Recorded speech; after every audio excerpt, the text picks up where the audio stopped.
nilaban mo naman. Tapos nawala. Pero pag gusto pang bumalik, Hirap doon. papayagan pa bang bumalik?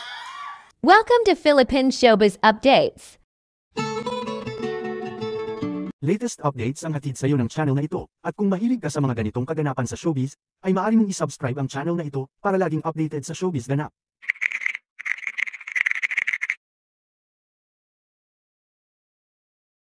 Kim Chiu balik showtime na. Ilang araw din na hindi nakapasok si Kim dahil sa sunod-sunod na taping nito sa What's Wrong with Secretary Kim dahil sa nalalapit ng maipalabas ito sa Marso.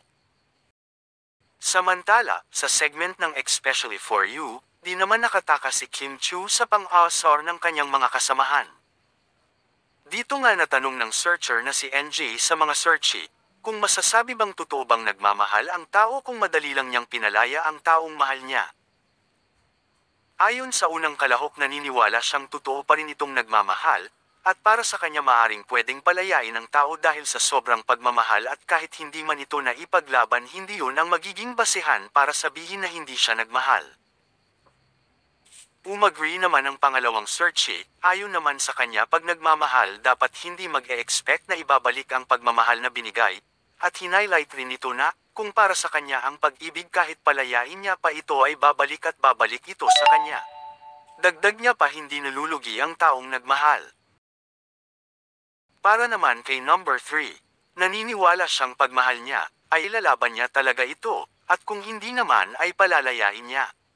Dagdag niya pa, kung para sa kanya ay babalik ito.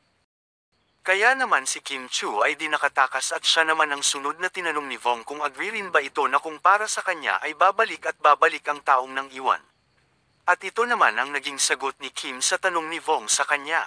Ako kasi yung taong pag iniwan na ako. Ba't mo ako iniwan, di ba? So, hindi na. Tila makahulugan ang sagot ni Kim Chiu na mahihinuhang hindi siya na ipaglaban ng taong minahal niya kaya naman ganito ang kanyang naging sagot. Naglaban ka ba, Kim? What's wrong with Secretary? Siyempre, mas nakakababae kapag pinaglalaban ka. Oh, yun. Kung ikaw nga.